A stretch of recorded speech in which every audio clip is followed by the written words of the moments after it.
In the harsh wilderness of the Idaho Territory in 1873, a brutal ambush on the Anderson wagon train left no apparent survivors. At least, that's what the cavalry scouts reported after counting 27 bodies strewn across Serpent Valley. But what they failed to discover were 10-year-old Emma and 7-year-old Lily Mason, two sisters who escaped the carnage by hiding in the misty shadows behind Thunder Falls. Their extraordinary tale of survival against impossible odds remained buried for over a century, preserved only in a water-stained journal and scattered tribal stories. This is the forgotten saga of how two young girls endured the wild through bitter seasons, and how ancient wisdom from an elderly Shoshone medicine woman gave them a second chance when the world had already presumed them dead. Before we jump back, tell us where you're tuning in from, and if this story touches you, make sure you're subscribed, because tomorrow I've saved something extra special for you. The Mason family had every reason to feel optimistic as their wagon rolled across the Golden Meadows that warm June morning in 1873. The vast Idaho sky stretched endlessly above them, painted in brilliant blue, nature's grand welcome to their journey toward a new beginning. Jacob Mason, a skilled carpenter from Ohio, led his pregnant wife Abigail and their two daughters westward, following reports of a booming settlement near the Silver Creek Valley. The Masons had joined the Anderson wagon train 3 weeks earlier at Fort Hall, 16 wagons strong, filled with families chasing similar dreams of land and prosperity in the untamed Northwest. 10-year-old Emma Mason sat at the back of the wagon, legs dangling over the edge as she sketched the sweeping landscapes in a small leather-bound journal, a parting gift from her grandmother. Unlike many children on the journey who complained of boredom, Emma found wonder in documenting their adventure, filling page after page with drawings of unusual plants, animals, and geological formations they encountered. "Emma, keep an eye on your sister," Abigail called from inside the wagon, where she was organizing their midday meal.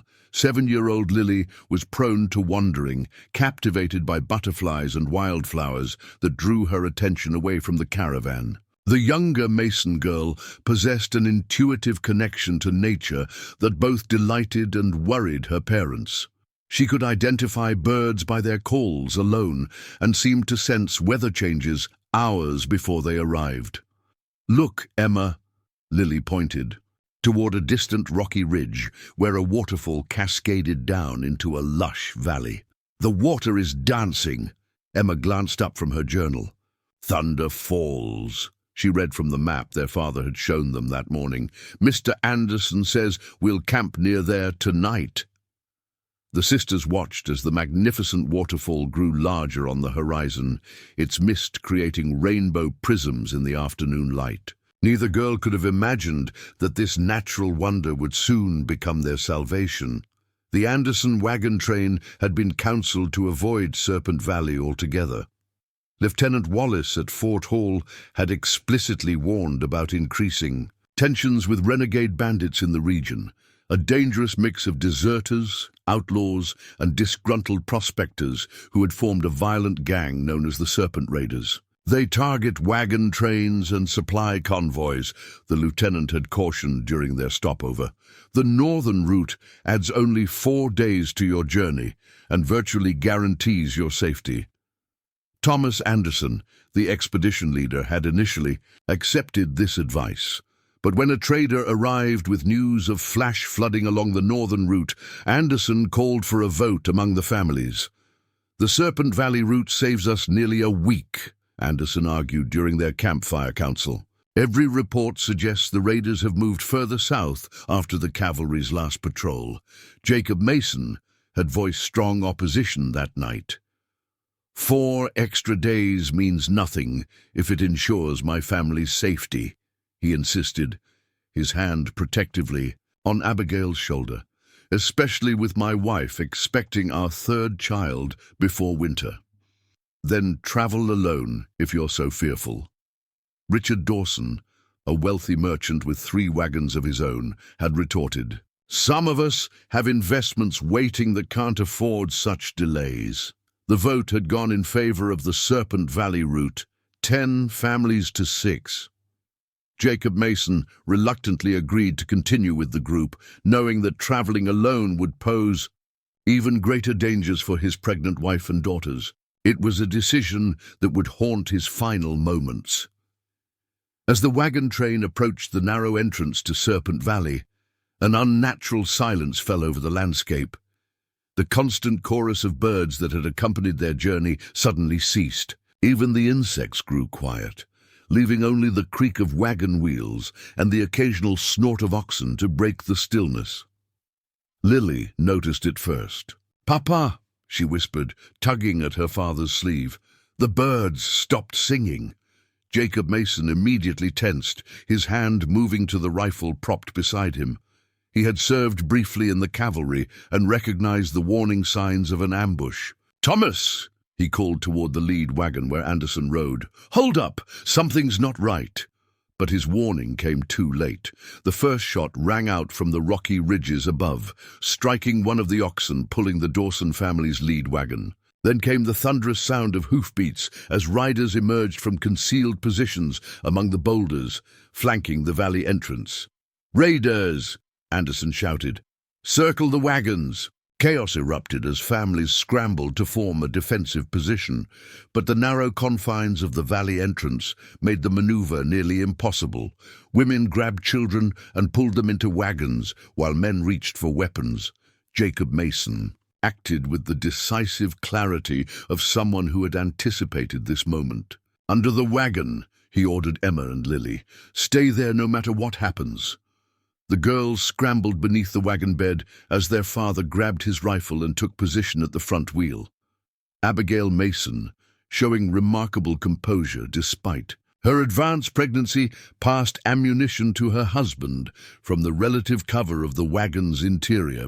"If anything happens," Jacob called to his daughters as he reloaded, "run for Thunder Falls. Hide in the rocks behind the water. Don't come out until it's safe." Emma nodded solemnly, clutching her younger sister's hand with white-knuckled intensity, as the sounds of gunfire and screaming intensified around them.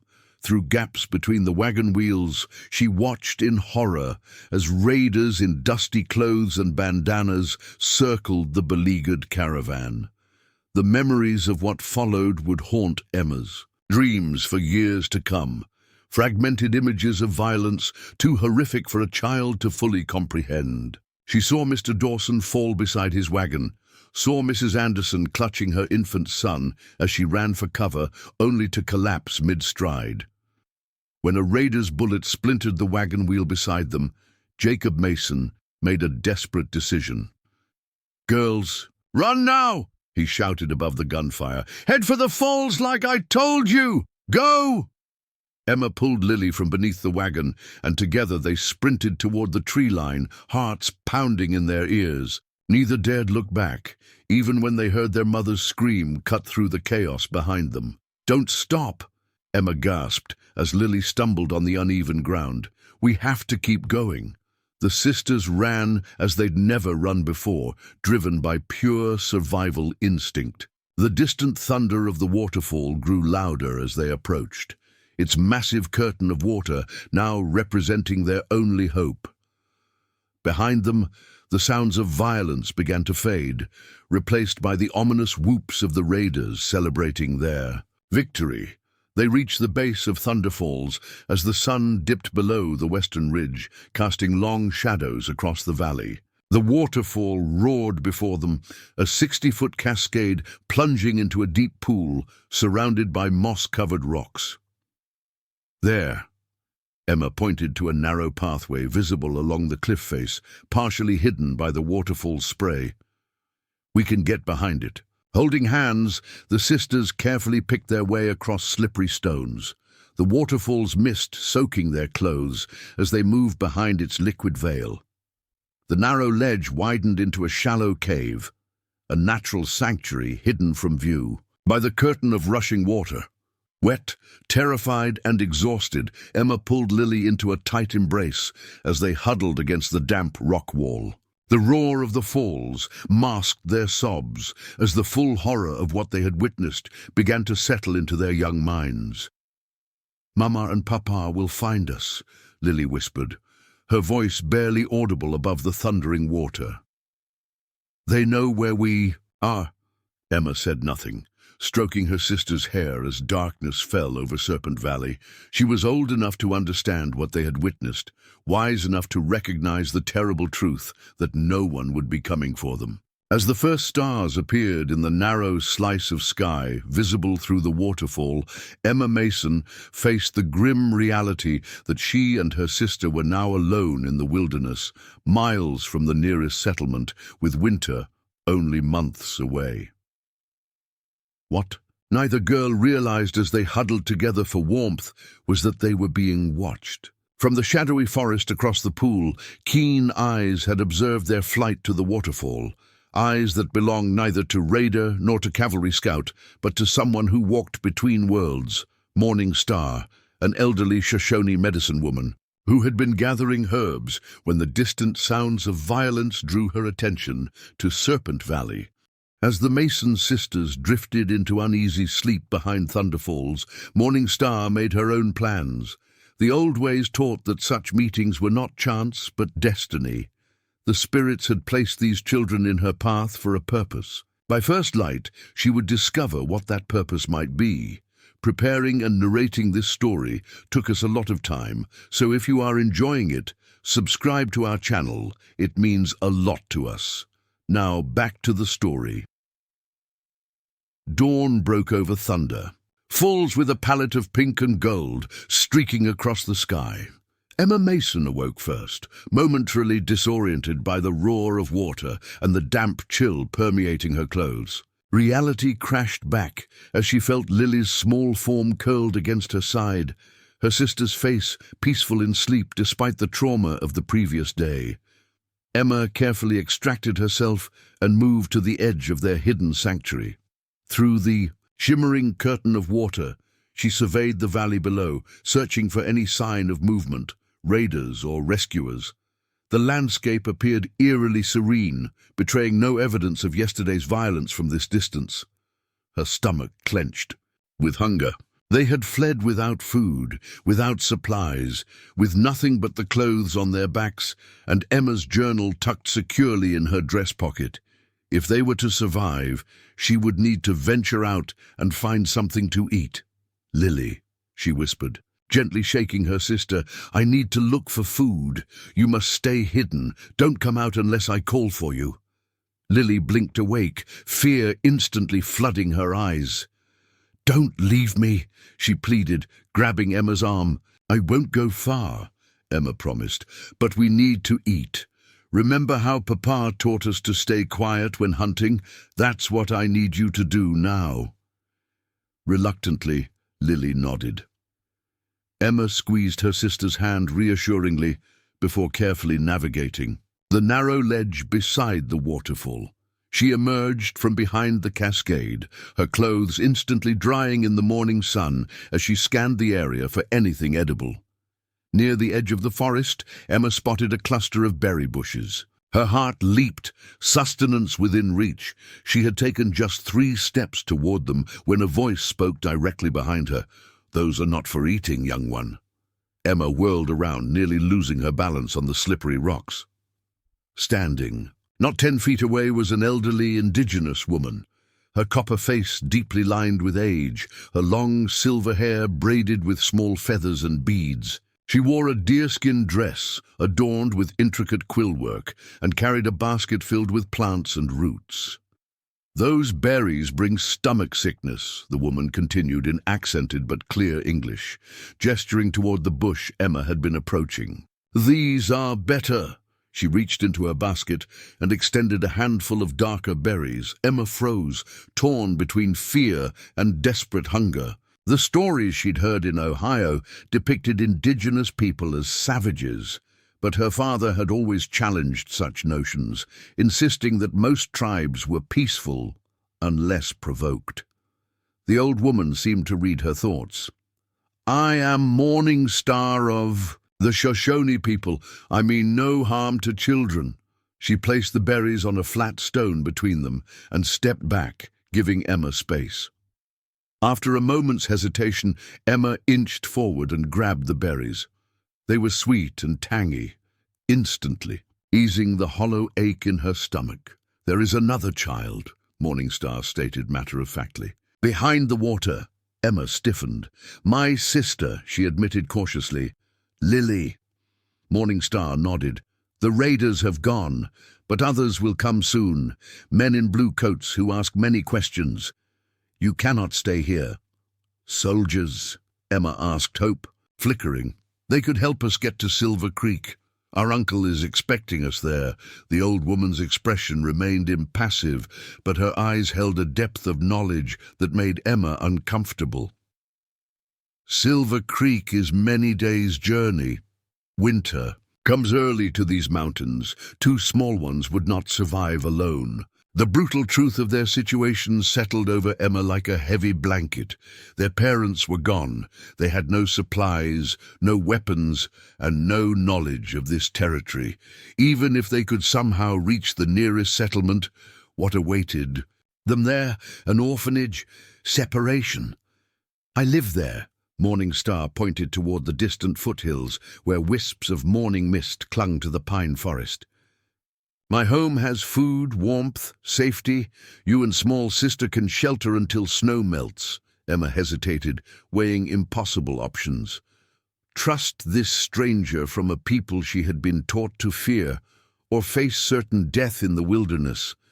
"I need to speak with Lily," she said finally. Morningstar nodded and settled cross-legged on a boulder, her patience suggesting she was accustomed to waiting.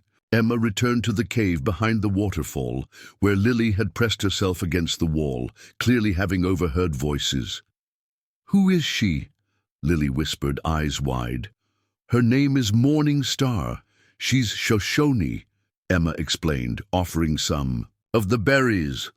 "She says the raiders are gone, but soldiers will come soon. She's offered to take us to her home until spring." Lily chewed thoughtfully. "Is she a good person?" The simple question reflected their father's teachings. Jacob Mason had always told his daughters to trust their instincts about people rather than appearances or rumors. "I think so," Emma said slowly. "She could have hurt me, but instead gave me food, and she knew you were here but didn't try to find you." Lily nodded, her young face solemn with trust in her older sister's judgment. "Papa said if we're ever lost, we should find help from local people who know the land." Emma felt the weight of responsibility pressing down on her shoulders. Their very survival hinged on this decision. After a moment, she nodded resolutely. "We'll go with her, but we'll be careful." When the sisters emerged from behind Thunder Falls, Morningstar remained where Emma had left her, sorting through the plants in her basket with gnarled but nimble fingers. She looked up, her dark eyes assessing Lily with the same penetrating gaze she had given Emma. "Small one has the sight," she remarked cryptically, then stood with surprising agility for her apparent age. "Come, we walk far today." "Wait," Emma said, suddenly remembering. "We need to see our parents first." "Morning." Star's expression softened slightly. "The dead are not there, only bodies, but I understand. We will go." She led them along a hidden trail that skirted the main valley, keeping to the shadows of the forest edge. After an hour of careful walking, they reached a ridge overlooking the site of the ambush. Emma instinctively covered Lily's eyes as they peered down at the scene below. The wagons remained where they had been attacked, some burned to charred frames. Bodies lay where they had fallen, though at this distance individual features were mercifully indistinguishable. Raiders had clearly looted everything of value before departing. "Our parents," Emma whispered. "We should bury them." Morningstar shook her head gently. "Blue coats come today or tomorrow. They will do this task. We cannot be seen. Raiders sometimes. Leave watchers. Emma felt tears streaming down her face, but nodded in reluctant agreement. The practical necessity of survival overrode even this most basic act of respect for their parents. Lily buried her face against Emma's side, her small shoulders shaking with silent sobs. Morning Star allowed them a few minutes of grief before speaking again.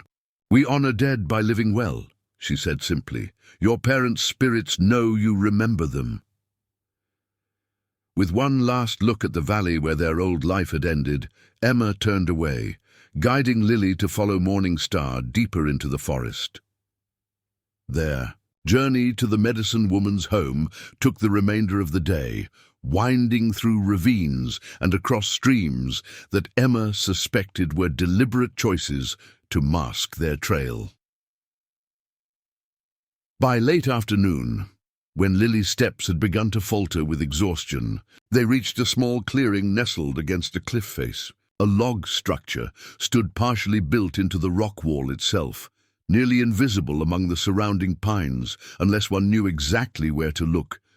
Smoke curled from a small hole in the roof, promising warmth inside.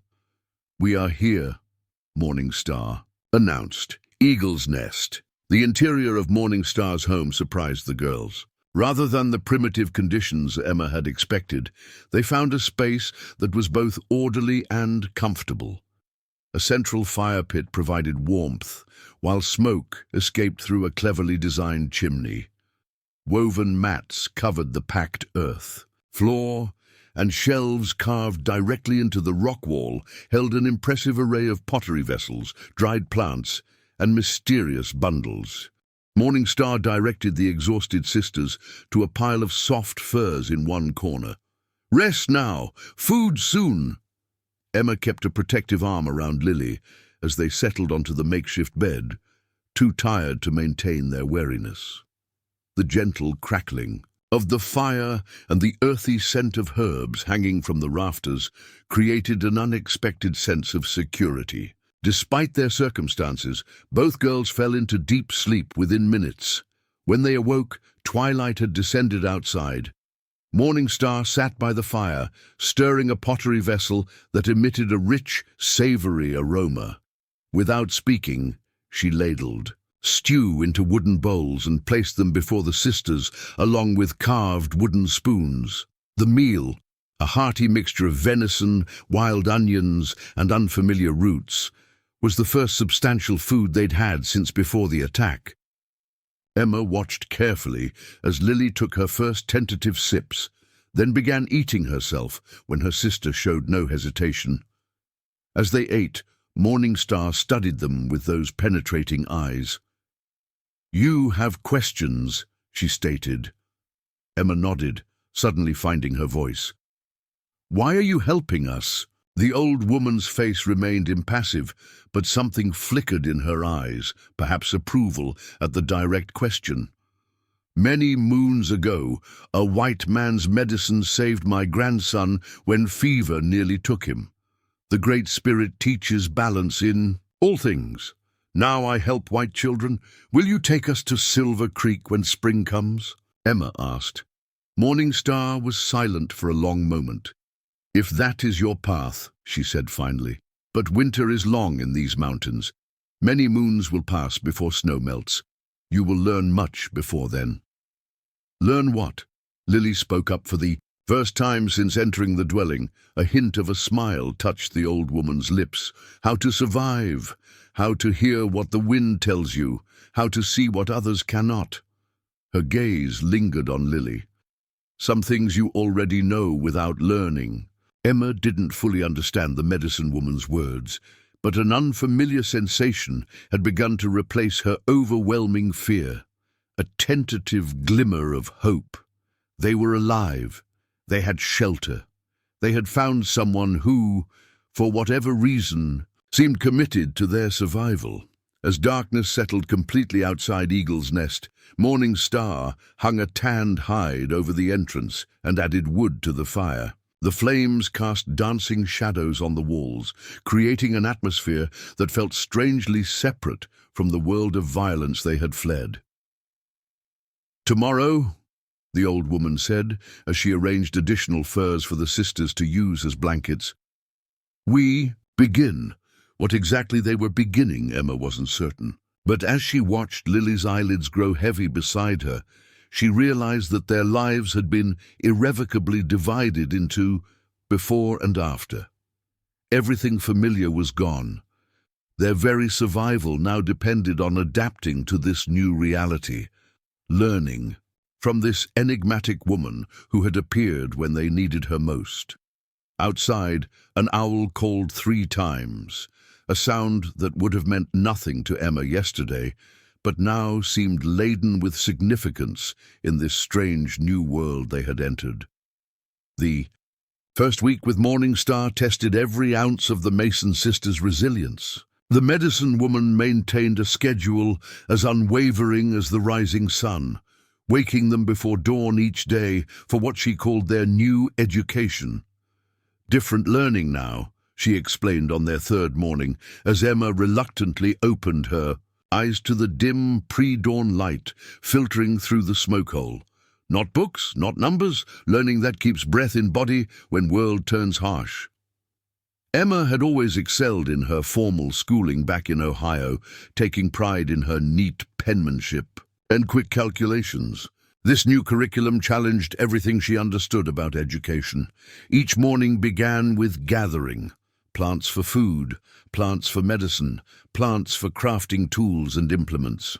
Morningstar's knowledge seemed limitless as she guided them through forests and meadows, providing names in both English and Shoshone for each discovery.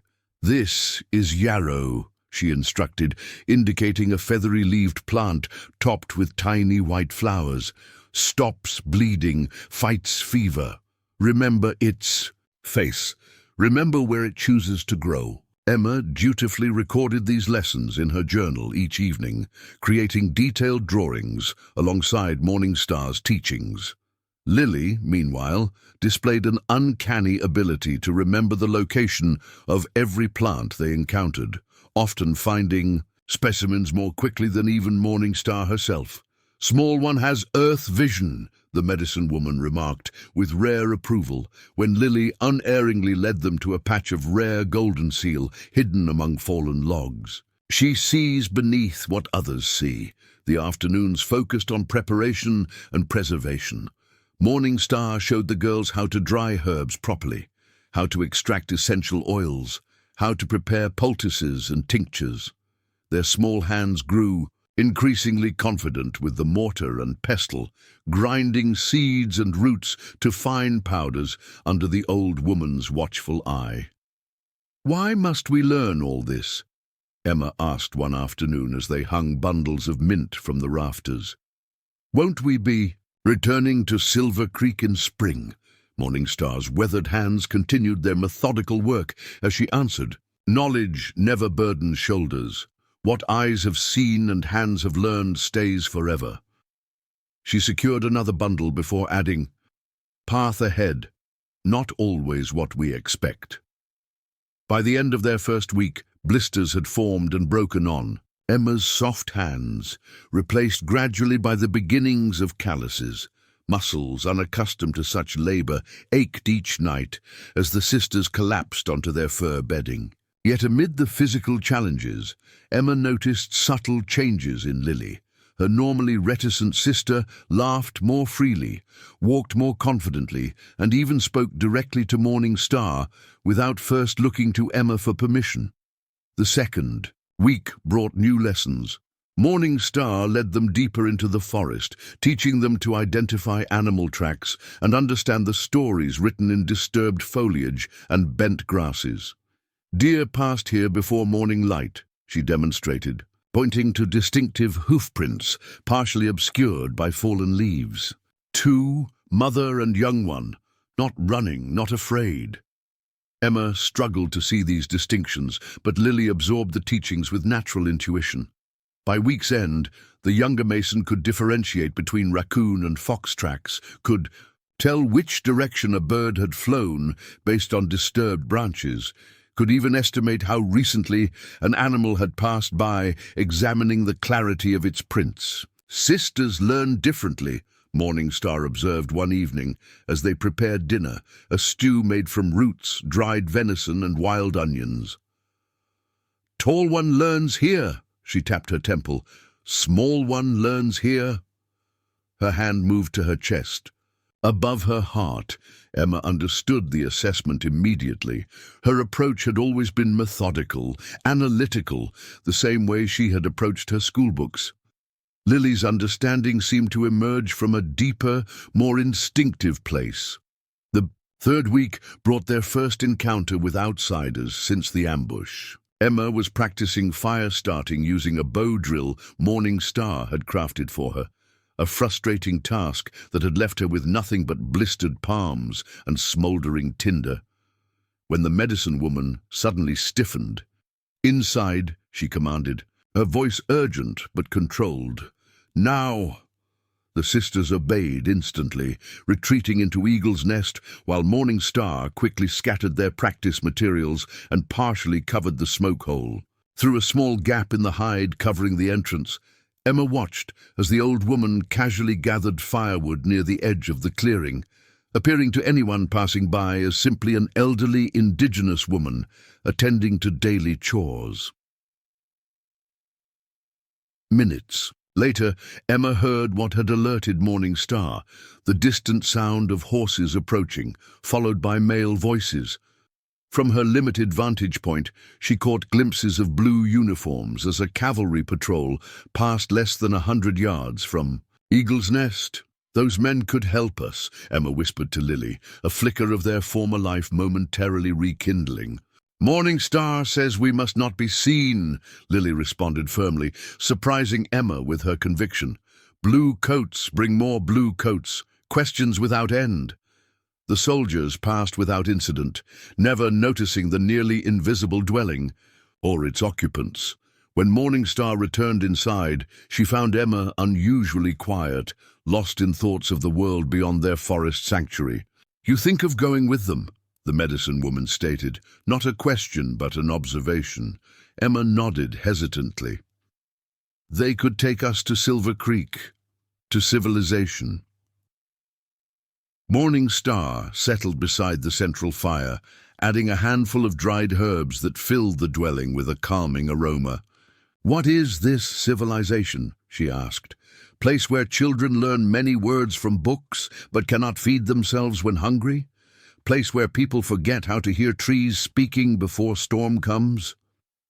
"It's where we belong," Emma insisted, though with less certainty than she'd intended. We're not Shoshone." "No," Morningstar agreed. "But belonging is not only about where we are born." She fixed Emma with those penetrating eyes. "4 moons still come before mountain passes clear. Much learning remains. Then you decide." As autumn deepened toward winter, the tempo of their education intensified. Morningstar taught them to create snowshoes from flexible branches and rawhide, to identify which trees would burn even when wet, to read weather patterns in cloud formations and wind direction. Emma's journal filled with page after page of survival knowledge, detailed drawings of edible plants alongside toxic lookalikes, step-by-step instructions for building shelters, methods for purifying water, techniques for preserving meat and produce. What had begun as simply recording Morningstar's teachings had evolved into a comprehensive wilderness survival manual. The first snow fell in early November, transforming their forest home into a winter wonderland that delighted Lily, but worried Emma. The pristine white blanket represented both beauty and danger. Game would become scarcer, travel more difficult, and the cold a constant threat. Morningstar marked this transition by teaching them a new skill: storytelling. Each evening after dinner, she would share tales from Shoshone tradition, legends that explained natural phenomena, honored ancestors, or taught moral lessons. The stories, delivered in her melodic voice with occasional phrases in her native tongue, transported the sisters away from their hardships into realms of animal spirits, clever tricksters, and ancient wisdom. "Why do you tell us these stories?" Emma asked one night after a particularly vivid tale about coyotes stealing fire for humankind. "Stories are more than entertainment," Morningstar replied. "They are vessels that carry knowledge across time. When body is cold and belly empty, stories feed spirit. Strong spirit helps body endure." Gradually, she encouraged the sisters to share their own stories, memories of their parents, accounts of life in Ohio, descriptions of celebrations, and traditions from their former world. These sessions became a form of healing, allowing the girls to preserve their history while processing their grief. In late November, as winter tightened its grip on the mountains, Morningstar announced a change in their routine. "Today, we begin medicine work," she declared one morning, directing them to arrange specific herbs, minerals, and tools on a woven mat beside the fire. "I'm not sure we should." Emma hesitated, memories of Sunday sermons condemning heathen practices surfacing in her mind. "Our father always said—" "Your father is not here," Morningstar interrupted, her tone gentler than her words. "But his daughters live because old woman knows plants that heal, knows how body works, knows ways to fight sickness before it grows strong." Emma glanced at Lily, who waited expectantly, apparently unbothered by these new teachings. With reluctant curiosity, Emma joined them by the fire. Morningstar began with the fundamentals: which plants reduced fever, which soothed coughs, which fought infection. She showed them how to determine proper dosages, how to combine elements for stronger effects, how to prepare medicines in forms that could be stored for future use. "Everyone carries healing power," she explained, as she guided Lily's small hands in grinding willow bark for a pain-relieving tea. "Some louder than others. Small one has strong medicine voice inside her." Emma noticed how naturally these skills came to her sister. Lily mixed preparations with confident motions, selected herbs without hesitation, and even began anticipating Morningstar's instructions before they were given. The bond forming between the youngest Mason and the elderly Shoshone transcended their differences in age, language, and culture, a connection built on shared intuition. Winter solstice arrived, marked by the year's shortest day and longest night. Morningstar prepared a special meal and adorned Eagle's Nest with evergreen boughs and dried berries. She painted small symbols on the girls' foreheads with a mixture of red ochre and bear fat. Protection signs, she explained, to guard them through the darkest season. That night, as howling winds drove snow against their shelter, Morningstar performed a ceremony unlike anything the sisters had witnessed. She beat a small hand drum, sang in her native language, and cast various herbs into the fire, creating aromatic smoke that filled the dwelling. "This is how we honor Turning Point," she told them. "From now, days grow longer. Light returns slowly. We celebrate survival halfway through winter's test." Emma watched with a mixture of fascination and lingering discomfort, her Ohio upbringing at odds with these unfamiliar rituals. Yet she couldn't deny the sense of peace that settled over Eagle's Nest as Morningstar's songs drifted into the winter night. Later, as Lily slept soundly beside her, Emma wrote in her journal by firelight. Her entry that night was different from the practical knowledge she typically recorded. December 21st, 1873, winter solstice. Morningstar says this is the heart of darkness before light begins its return. I realize today that we have been with her for nearly 6 months. I barely recognize my hands anymore. They are stronger, calloused, capable of creating fire, preparing medicine, building shelter. Sometimes I struggle to remember our house in Ohio, mother's face, father's voice. Does this mean I'm forgetting who I am or discovering who I can become? Outside, an owl called 3 times, the same messenger whose voice had marked their first night at Eagle's Nest. Emma now understood this was Spotted Owl, Morningstar's spirit helper, who watched over their hidden home. The sound no longer frightened her, but instead brought comfort, another sign of how profoundly her perception had shifted in the months since Thunder Falls. January brought the harshest weather the Mason sisters had ever experienced.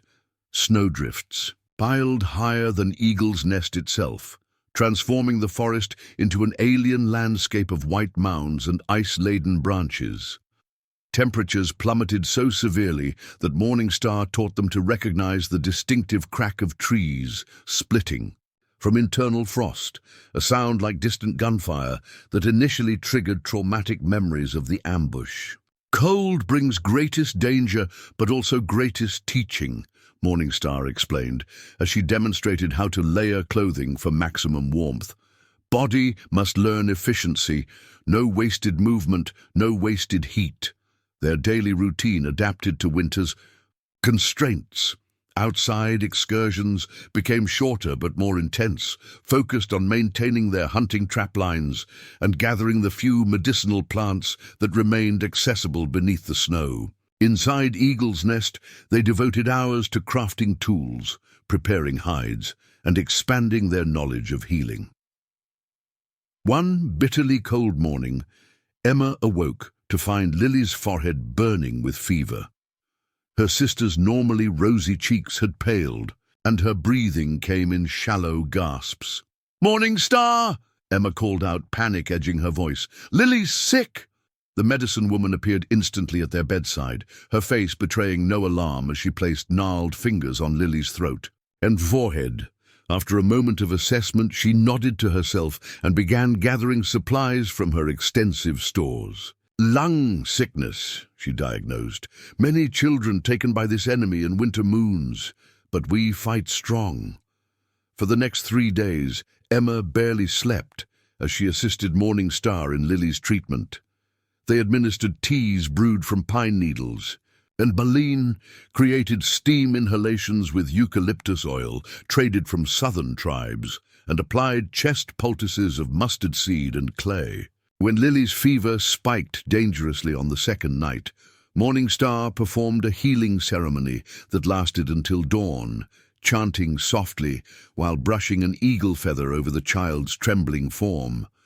Emma, watching from across the fire, found herself silently praying, not with the formal words she'd learned in church, but with desperate, instinctive pleas that bridged her old faith and new understanding. "Please don't take her too. Please let her stay with me." On the 4th morning, Lily's fever broke. She opened her eyes, weak but lucid, and asked for water. Emma wept with relief as she helped her sister sip from a carved wooden cup. "You have good medicine hands," Morningstar told Emma later as they prepared a strengthening broth for Lily. "Steady when fear comes. This cannot be taught." The compliment, rare from the typically reserved medicine woman, warmed Emma more than the fire. She had discovered something essential about herself during Lily's illness, a capacity for calm action amid crisis, a strength that emerged precisely when needed most. Lily's recovery proved slow but steady. During her convalescence, Morningstar introduced a new element to their education: language. She began teaching the sisters basic Shoshone words and phrases, explaining that understanding her people's language would give them deeper access to medicinal knowledge. Emma, with her natural aptitude for academic learning, quickly grasped vocabulary and simple sentence structures. Lily, though still regaining her strength, showed remarkable skill with pronunciation, capturing the subtle inflections that Emma struggled to reproduce. "Words carry power," Morningstar explained. Speaking plant's true name in old language calls its spirit more strongly into medicine. By February, heavy snows had isolated Eagle's Nest completely. Game grew increasingly scarce, testing the effectiveness of Morningstar's food preservation methods from autumn. Their meals became simpler: dried meat reconstituted in broth, pine needle tea for vitamin nourishment, and precious stores of dried berries and roots. On the leanest days, Morningstar shared stories of previous winters when conditions had been even more severe. "My grandmother's time," she recounted one evening as they huddled near the fire, rationing small portions of pemmican. "Snow fell for 20 days without stopping. Tribe ate boiled buckskin from inside moccasins to survive." These tales served a dual purpose, distracting the girls from their hunger while simultaneously teaching them that hardship was survivable, that human beings possessed remarkable capacity for endurance when necessary. Emma's journal entries from this period reflected growing maturity and adaptation. February 12, 1874. "Morning Star showed us how to snare snowshoe hares today. My first attempt failed, but my second caught a small one that will make tomorrow's stew. Strange how something that would have horrified me 6 months ago now brings such satisfaction. I remember Mother's horror when Father dressed game in our yard. Now I can skin a rabbit myself without flinching. Am I becoming someone my parents wouldn't recognize?" As February waned, an unexpected visitor arrived at Eagle's Nest. Emma was practicing Shoshone vocabulary, while Lily napped when Morning Star suddenly tensed, her head lifting like a deer sensing danger. Without explanation, she extinguished their fire with a handful of sand and motioned for Emma to wake Lily quietly. "Someone comes," she whispered. "Not blue coats, not raiders. One man, moving like Shoshone." Minutes later, a distinctive bird call sounded outside. 3 notes repeated in a pattern Emma recognized as Morning Star's tribal identification. The medicine woman relaxed slightly and responded with a similar call before unblocking the entrance. A tall, indigenous man in his 30s entered, stamping snow from his moccasins. His face registered momentary surprise at seeing the white children, before he composed himself and spoke rapidly to Morning Star in Shoshone. "This is Swift Elk," Morning Star explained to the sisters after their brief exchange. "Nephew of my husband's cousin, brings news from winter camp of our people." Swift Elk studied the girls curiously as Morning Star rekindled their fire and prepared tea. Though his expression remained neutral, Emma sensed no hostility in his assessment, merely understandable puzzlement at finding 2 white children in a Shoshone elder's dwelling. The adults conversed in their native tongue, with Morning Star occasionally translating portions for the sisters' benefit. Swift Elk had been hunting in higher elevations when he noticed smoke from Eagle's Nest. Familiar with his elders' preference for solitude, he had approached out of concern rather than casual visitation. "He brings important news," Morning Star eventually told the girls. "Bluecoats have built new fort near Thunder Falls. Many soldiers now patrol valleys, looking for raiders but also asking about missing children from Wagon train." Emma's heart quickened. "They're still looking for us, after all this time." Morning Star nodded. "Man in East offers many dollars to find Mason's sisters. Your uncle, perhaps." The revelation stunned Emma. Uncle William, their father's brother who had settled in Silver Creek years earlier, must have learned of the massacre and was searching for them. The knowledge that someone from their former life actively sought them created a complex swirl of emotions: hope, anxiety, and unexpected reluctance. "Swift Elk says path to Silver Creek opens when spring comes," Morning Star continued. "He can guide you there if this is your choice. And if it isn't?" Emma asked quietly. The question hung in the air, its implications momentous. Morning Star's weathered face remained impassive, but her eyes held unexpected depth. "Every path has purpose. Choosing belongs to you and small sister." That night, after Swift Elk had departed with promises to return in early spring, Emma lay awake beside Lily, contemplating their future. Return to civilization, to beds with real mattresses, to proper schooling, to their sole remaining family, or remain in this new life they'd built, continuing to learn wisdom that few white Americans would ever encounter. "Emma," Lily whispered, apparently sharing her sleeplessness, "do we have to go to Uncle William?" "I don't know," Emma admitted. He's our family. Morning Star is family. Now too, Lily countered with a child's straightforward logic. She saved us just like she says family should. Emma couldn't argue with this assessment. Over the months, the elderly Shoshone had become far more than a reluctant rescuer or temporary guardian. She had patiently taught them to survive, had nursed them through illness, had shared her knowledge and home without reservation. "We don't need to decide tonight," Emma soothed, stroking her sister's hair. "Let's sleep now." The following weeks brought gradual signs of winter's retreat. Icicles dripped steadily from pine branches during daylight hours, and patches of ground began to emerge from beneath melting snow. Morning Star intensified their education, seemingly aware that their remaining time together might be limited. "Before spring moon is full," she announced one morning, "you must complete winter learning." This final phase of instruction focused on integration, combining separate skills into comprehensive survival knowledge. The sisters learned to predict weather changes by observing animal behavior, to navigate by stars when clouds obscured landmarks, to identify safe river crossings during spring melt. Most importantly, Morning Star emphasized decision-making under pressure, when to seek shelter versus press forward, when to conserve resources versus use them freely, when to trust instincts versus careful analysis. "Survival, not just knowing things," she explained. "Survival is choosing right thing at right moment." As March arrived, bringing noticeably longer days and the first returning birdsong, Emma found herself increasingly torn about their future. Her journal entries reflected this internal conflict. March 8, 1874. "Morning Star taught us to tap maple trees for sap today. The sweet taste reminded me of candy father once brought home from Cincinnati. I find myself caught between worlds now, remembering our former life while deeply immersed in this new one. Lily seems certain she wishes to stay, but I wonder if that's fair to her future. What opportunities would she miss if we remained in the wilderness? Yet what wisdom would we lose by returning to civilization? How can I possibly make this choice for both of us?"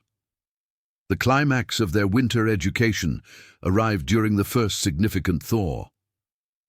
Morning Star led them to a small frozen pond near Eagle's Nest, now showing signs of weakening ice around its edges. Without preamble, she deliberately stepped onto the thinning ice, creating a spiderweb of cracks. "What do you do?" she asked calmly as the ice beneath her feet began to give way. "I am falling through. How do you save me without becoming victim also?" Emma froze momentarily, panic flaring at this unexpected test. But Lily moved instantly, grabbing a long, fallen branch and extending it toward Morning Star while keeping her own body flat on solid ground to distribute her weight. "Good," Morning Star nodded, carefully retreating from the dangerous ice. "Now explain why this works, Tall One." Emma swallowed hard, recognizing that this lesson transcended mere ice rescue. Because sometimes the most dangerous action is rushing in without thinking. Sometimes direct help actually creates two victims instead of saving anyone. The medicine woman's eyes crinkled slightly, her version of a smile.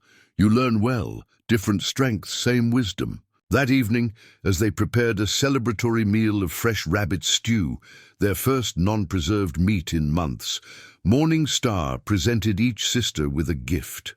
For Emma, she had crafted a medicine pouch containing small samples of their most essential healing plants, each wrapped in thin hide, with its name written in both English and Shoshone. "For when memory needs help," she explained. For Lily, she had created a necklace of carved wood and polished stones, each element representing an animal spirit whose qualities the young girl had demonstrated during their time together. "Fox for and cleverness," Morning Star explained, touching each piece. "Bear for healing power, eagle for seeing far, wolf for loyalty to family." The gifts represented a completion of sorts, acknowledgement that the sisters had absorbed the essential knowledge. Morning Star had to share. Whether they chose to continue this path or return to their former world, they carried within them lessons that had transformed them irrevocably. The first true day of spring arrived with unexpected warmth, melting the remaining snow patches and coaxing dormant life from the forest floor. Emma woke to find Morning Star already outside Eagle's Nest, harvesting the tender shoots of early plants. "First medicine's strongest," the old woman explained as Emma joined her. "Earth's first offering, after sleep holds special power."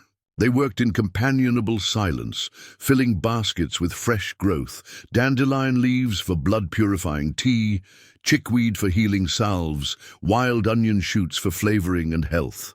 The forest hummed with renewing energy as hibernating. Creatures emerged, and migratory birds returned to established nesting territories. "Swift elk returns tomorrow," Morningstar said casually as they sorted their gathered plants. "Trails to valley now clear enough for travel." The statement, though delivered without emphasis, carried monumental implications. The time for decision had arrived. Tonight, Emma would need to determine their future path, return to civilization and their uncle's care, or remain in the wilderness with the knowledge Morning Star had imparted. When Lily awoke and joined them, Morning Star announced, "A special excursion. Today we visit sacred place, important before choosing journey." They followed a narrow trail that wound through awakening forest, climbing steadily toward higher elevations, where patches of snow still clung to north-facing slopes. Morning Star moved with surprising agility despite her age, pausing occasionally to indicate significant plants or animal signs for the girls' continuing education. After nearly 2 hours of hiking, they emerged onto a rocky outcropping that offered a breathtaking panoramic view. From this vantage point, Emma could see the distant ribbon of Thunder Falls, the winding course of the river below, and even, squinting against the morning sun, the faint geometric shapes of the new Fort Morning Star had mentioned, nestled in the valley where their wagon train had met its fate. Seeing Place, Morning Star named it simply, where past, present, future become visible together.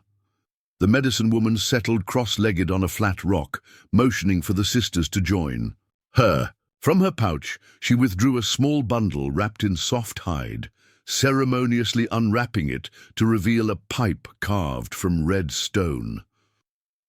"Many winters, I come here when path seems unclear," she explained, as she packed the pipe with a mixture of dried herbs. "Smoke carries questions to ancestors. Sometimes answers come back." Emma watched with fascination as Morning Star conducted what was clearly a sacred ritual, lighting the pipe with practiced movements, drawing the smoke, and releasing it toward the 4 cardinal directions while speaking softly in Shoshone. Though Emma didn't understand the words, their rhythmic cadence carried undeniable power.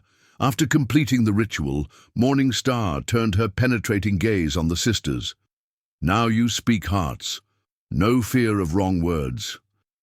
Lily, typically quiet, during serious discussions, surprised Emma by speaking first. "I want to stay with you," she said directly to Morning Star. "I dream about the fort and Uncle William. In dreams, I'm in a dress that's too tight with shoes that hurt my feet. People look at me like I'm strange because I know plants and can track animals." "And you, tall one?" Morning Star prompted, turning to Emma. Emma struggled to articulate the complex emotions swirling within her.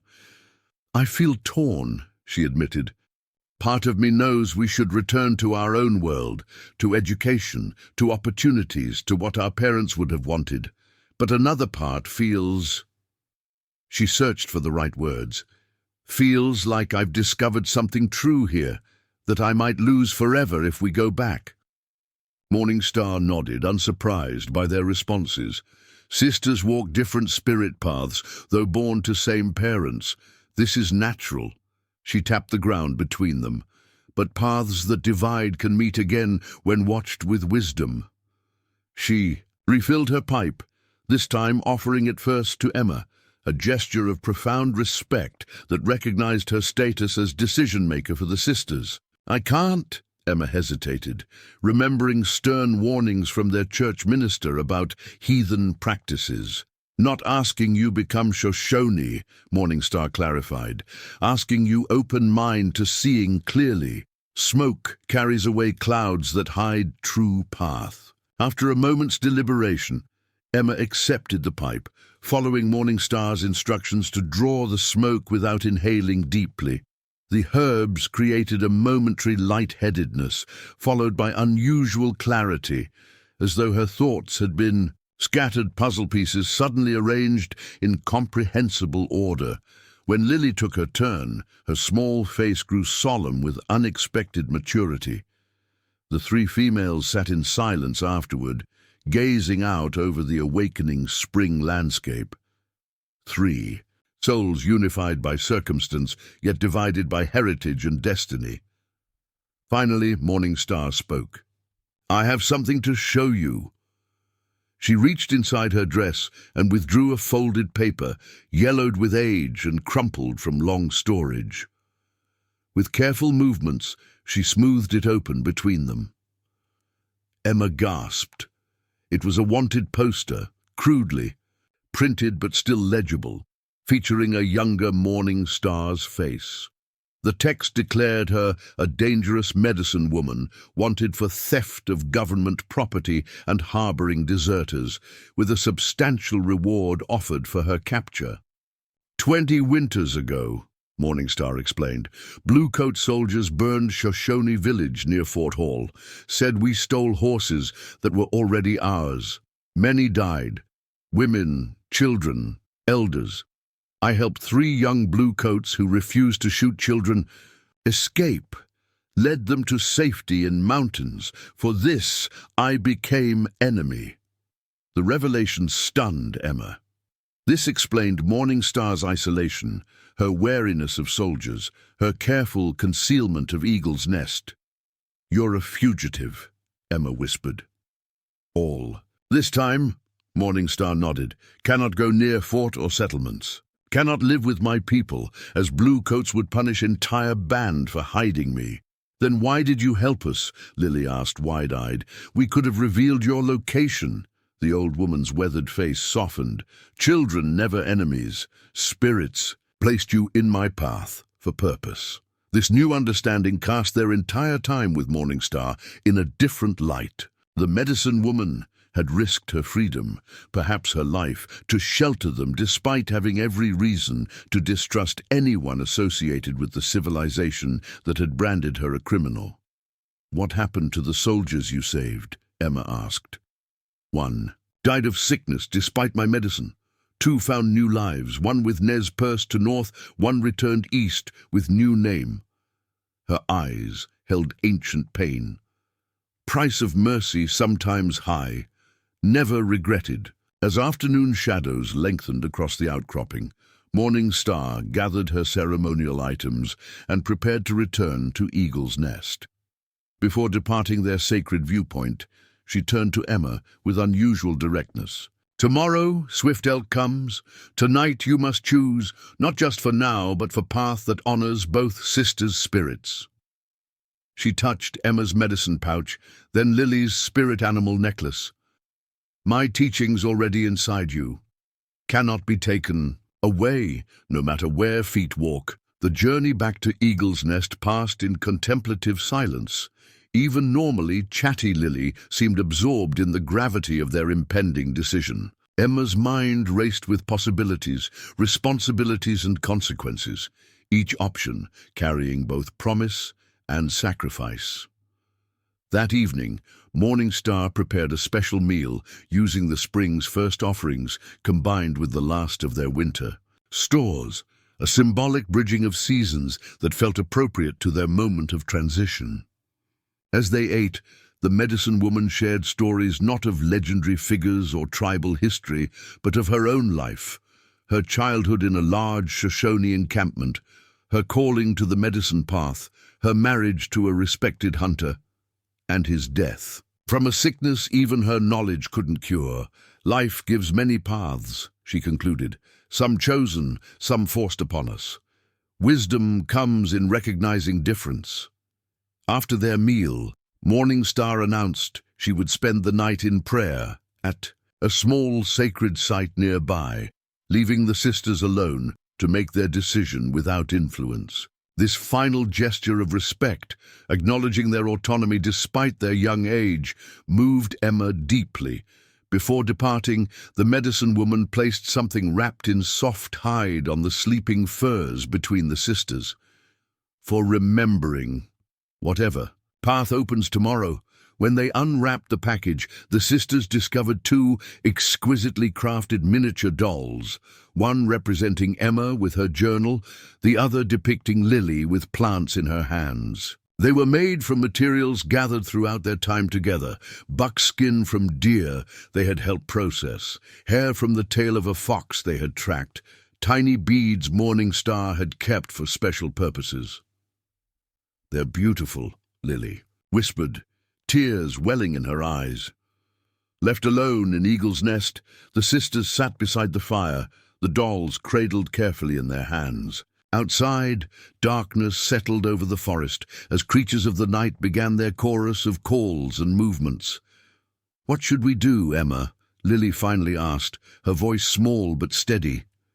Emma reached for her journal, her faithful companion throughout their ordeal, and slowly leafed through the pages. Her earliest entries reflected terror and disorientation. The middle sections documented their growing knowledge. The most recent pages revealed emerging wisdom and self-discovery. "I've been thinking about something Father once told me," Emma said after a long silence. "He said that sometimes, when no choice seems perfect, the truest path is finding a new option no one has considered." Lily's face brightened with interest. "Like what?" Emma closed her journal and squared her shoulders. "With newfound resolution. I think I know what we need to do, but it will require courage from both of us, and trust that Morning Star has truly taught us enough." As midnight approached, the sisters finalized their plan, whispering together with growing excitement and determination. By the time Morning Star returned at dawn, their decision was made, not a choice between two existing options, but a third path neither woman nor girls had articulated until now. When Swift Elk arrived mid-morning, he found 3 females waiting for him outside Eagle's Nest: the elderly medicine woman with her characteristic impassive expression, and 2 white girls who bore little resemblance to the frightened, desperate children who had emerged from behind Thunder Falls 10 months earlier. These were not victims awaiting rescue, but young wilderness survivors prepared to shape their own destiny. Swift Elk's expression revealed momentary surprise as Emma stepped forward to address him in halting but determined Shoshone. "We thank you for coming," she said, carefully pronouncing each word Morning Star had taught her. "We have decided our path." Switching to English, Emma explained the plan she and Lily had crafted during their night of deliberation. It was neither a complete return to white civilization nor a full embrace of the wilderness life. Instead, they proposed something unprecedented, a carefully balanced approach that honored both worlds. "We want to meet our uncle," Emma stated firmly, "but not to live permanently at the fort or be sent east. We wish to build a life here, near enough to learn from Morning Star, while also receiving education from our own people." Swift Elk listened without interruption, his stoic face betraying neither approval nor rejection. When Emma finished speaking, he turned to Morning Star, addressing her with rapid Shoshone that Emma could only partially comprehend. Morning Star's response, delivered with dignified authority, seemed to carry significant weight. Though Emma couldn't understand every word, she recognized phrases about spirit-guided choices and bridge between peoples. Finally, Swift Elk nodded. "This plan has wisdom," he acknowledged in accented but clear English. "But many obstacles. White Man's Fort not welcome Shoshone visitors. Your uncle may not accept such arrangement." "We understand the challenges," Emma replied, "but we're prepared to try." The adults exchanged looks that contained volumes of unspoken history. generations of conflict, misunderstanding, and occasional cooperation between their peoples. Emma held her breath, awaiting their verdict. 3 days to prepare, Swift Elk finally announced. Then I guide you to place where Fort soldiers patrol. You approach alone, safer this way. I watch from distance to ensure your safety. Relief flooded through Emma. The first hurdle had been cleared. Morningstar's expression remained unreadable, but a slight nod conveyed her acceptance of the plan. The next 3 days passed in a whirlwind of preparation. Morningstar helped the sisters organize their accumulated knowledge into practical forms they could carry forward. Emma's journal was supplemented with additional pages containing crucial information: detailed maps of seasonal plant locations, comprehensive lists of medicinal preparations, and step-by-step instructions for wilderness skills they had mastered. Words remain when memory fades, Morningstar explained as she guided Emma's documentation efforts. What we write becomes teaching for others when time comes. Lily, meanwhile, assembled a collection of essential seeds and plant specimens, carefully pressing and labeling each one as Emma had taught her. Though only 7 years old, her understanding of local flora now surpassed that of most adult settlers in the territory. On their final evening at Eagle's Nest, Morningstar performed a ceremony unlike any the sisters had witnessed before. She burned sacred herbs in the central fire, creating aromatic smoke that filled the dwelling while chanting in a ceremonial dialect even Swift Elk seemed to struggle to follow. Not just Shoshone ceremony, she explained to the wide-eyed girls. Very old medicine from before tribes divided, for protection on journey between worlds. Using a mixture of red ochre, bear fat, and pulverized herbs, she painted symbols on the sisters' foreheads, different patterns for each girl. For Emma, interconnected circles representing wisdom and leadership. For Lily, flowing lines suggesting healing and growth. These wash away, Morningstar told them, but meaning stays in spirit. Reminds others with medicine eyes that you walk with protection. Swift Elk, observing from near the entrance, appeared impressed by the rare ritual. Few receive such blessing, he commented quietly to Emma. Morningstar sees great purpose in your path. Emma felt the weight of that expectation settle on her shoulders. They weren't simply choosing a practical compromise. They were attempting something profound, perhaps even historic, creating a genuine bridge between worlds that had long existed in conflict. The following dawn brought their departure from Eagle's Nest. Morningstar had prepared travel packs containing essential supplies, dried meat and berries, medicine bundles, spare moccasins she had crafted to replace their long-deteriorated shoes, and small tools suitable for wilderness survival. Farewells proved more difficult than Emma had anticipated. After nearly a year in Morningstar's care, the elderly medicine woman had become far more than a temporary guardian. Though never demonstrative with physical affection, she had shown her devotion through countless acts of teaching, protection, and guidance. When the moment of parting arrived, Morningstar surprised both girls by embracing them, a gesture so unexpected that Emma felt tears spring to her eyes. My lodge remains your lodge, the medicine woman said simply. Return when spirit calls. With Swift Elk leading the way, the sisters began their journey towards civilization. The route avoided main trails, following instead animal paths and natural features that offered concealment from potential patrols. Though the new fort was less than a day's normal travel from Eagle's Nest, Swift Elk's careful approach extended their journey to nearly 2 days. As they walked, Emma observed their surroundings with newly educated eyes. Where once she had seen merely woods or hills, she now recognized specific ecosystems, understood which plants indicated water sources nearby, and could predict game movements based on subtle environmental cues. These skills, non-existent when they had first fled behind Thunder Falls, had become second nature. Lily demonstrated similar transformation. The timid, dependent child who had clutched Emma's hand in terror now moved confidently through the wilderness, often noticing details even Swift Elk overlooked. Once, she casually pointed out bearberry plants hidden beneath forest debris, a valuable medicinal herb Swift Elk admitted he hadn't spotted. "Small one has gift," he remarked to Emma.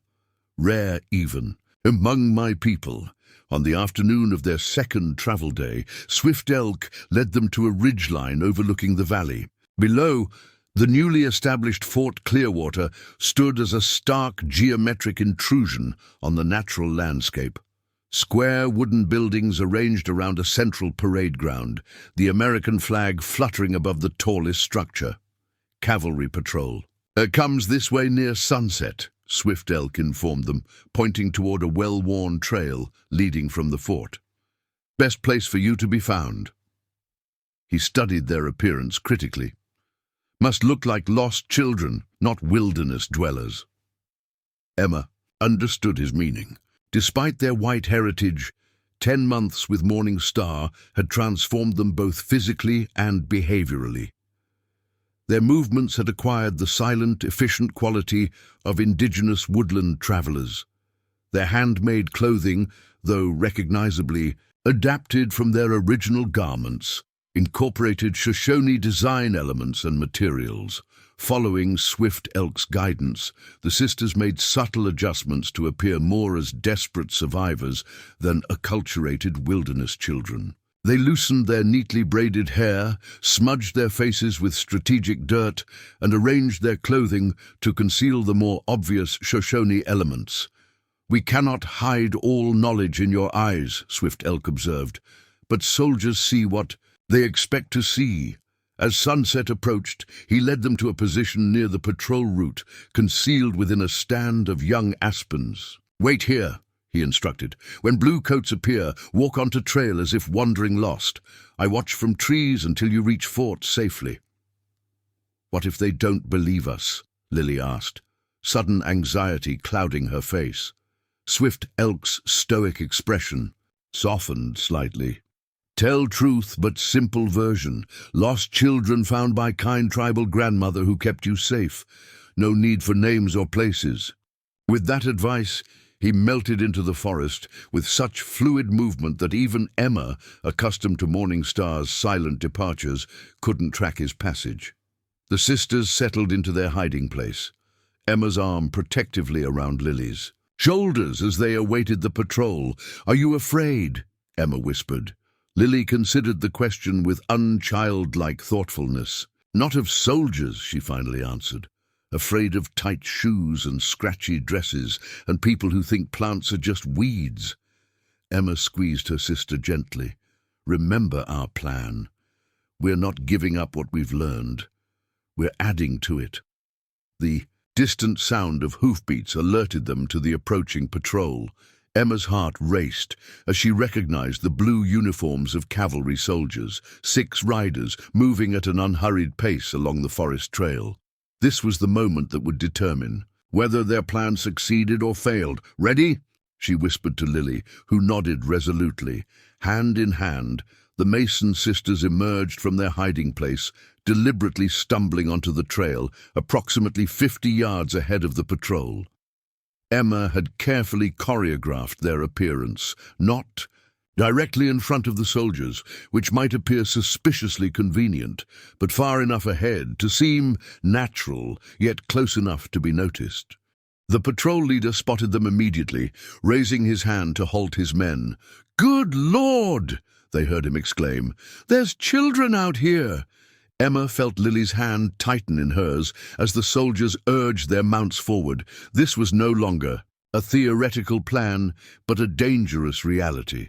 They were willingly placing themselves in the hands of the same civilization whose failures had left them for dead nearly a year earlier. The patrol leader, a weathered sergeant with a thick mustache, reined his horse to a stop before them. "Where did you come from?" he demanded, his gruff voice softened by evident concern. "Are you alone out here?" Emma had rehearsed this moment extensively, crafting a response that contained enough truth to be convincing while protecting mourning. Star's location and identity. "My name is Emma Mason," she said, allowing her voice to quaver slightly. "This is my sister Lily. We survived the Serpent Valley massacre last summer. An elderly Indian woman found us and kept us safe through winter." The sergeant's expression transformed from concern to astonishment. "Mason," he repeated incredulously. "William Mason's been tearing up 3 territories looking for his nieces since last June." The confirmation that their uncle still searched for them sent a wave of relief through Emma.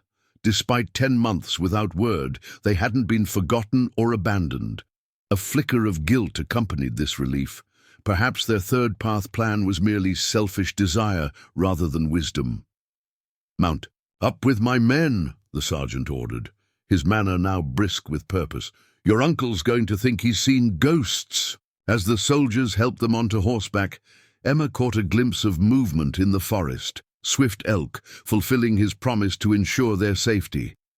She offered a nearly imperceptible nod in his direction before turning her attention to the fort below. The third path had been initiated. Now came the truly challenging part, convincing Uncle William, the U.S. Army, and the rigid structures of American society to accept an arrangement unprecedented in frontier history. 2 white children choosing to live between worlds, maintaining connection to indigenous wisdom while participating in their own culture's education and opportunities. Fort Clearwater grew larger as they descended the trail, its wooden walls representing both homecoming and potential confinement. Emma felt Lily's questioning gaze upon her and summoned a reassuring smile.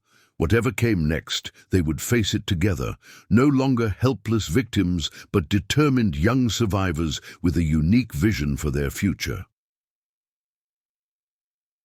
The gates of Fort Clearwater swung open as the patrol approached.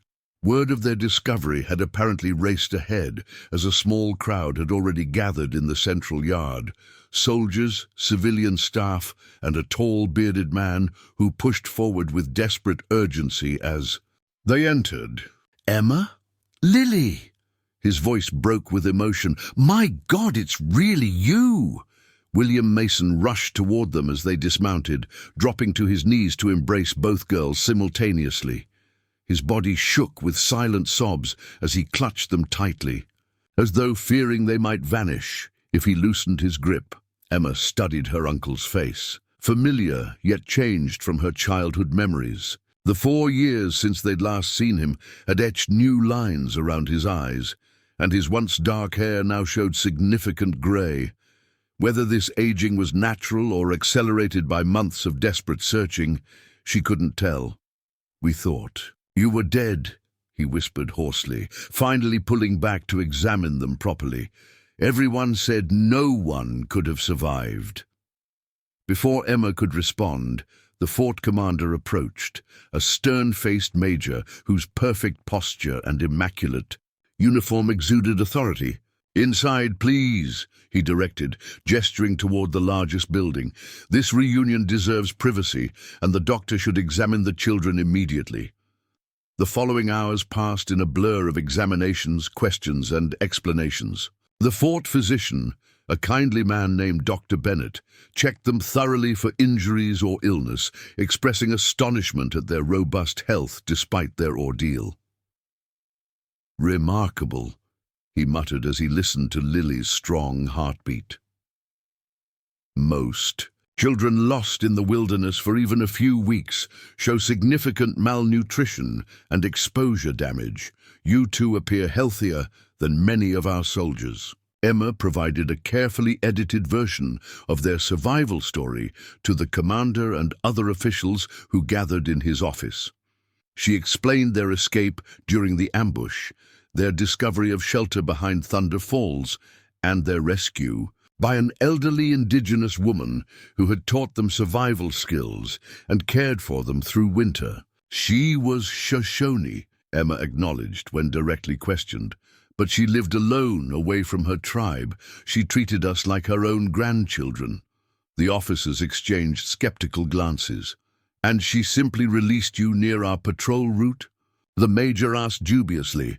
"She knew we had family searching for us," Emma replied truthfully. "When trails cleared enough for safe travel, she helped us find our way toward the fort." Throughout the questioning, Uncle William remained beside them, occasionally squeezing their hands supportively. He seemed to grow increasingly agitated. As the interrogation continued, finally interrupting with uncharacteristic brusqueness. "Enough," he declared. "These children have survived a nightmare beyond comprehension. They need rest and peace, not an inquisition." The major frowned, but nodded. "Of course, Mr. Mason. We'll continue tomorrow when they're rested. We still need precise information about this Shoshone woman's location." A warning bell sounded in Emma's mind. "Why?" she asked, unable to mask her sudden concern.